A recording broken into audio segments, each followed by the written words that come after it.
was a strong voice for it, and sometimes could intimidate others to vote with him. I was just so happy that he was on that task force, because some of them young folks got weak-kneed, confused, had difficulty remembering their own names sometimes. And yet he knew who he was and what he was there for, and he knew what we needed. So I want to thank you, Mr. Brown, and you're much more than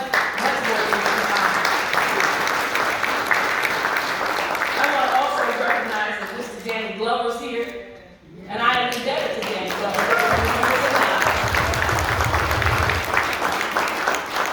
He honored me several times when I was president of the National Council for Black Studies.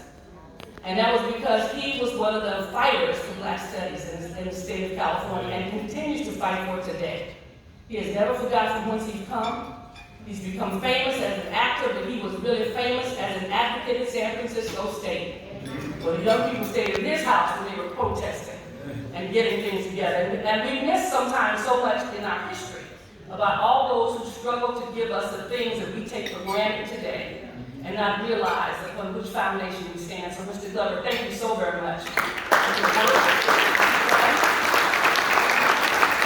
efforts and the building Black Studies that's over 50 years old now.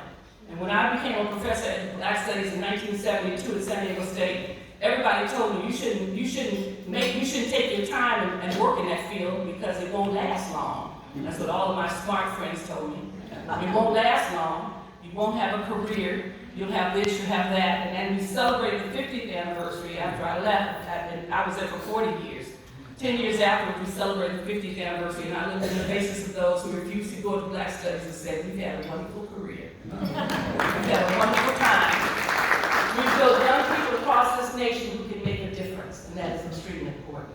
So I want to thank the NAACP for having me with you this evening, to welcome you to this amazing event, to honor these two gentlemen who have truly, truly been trailblazers in this state and in this nation. And despite all the wonderful things they've done, they've never forgotten whence they've come. They've continued to hold up the banner for us and to fight for us each and every day.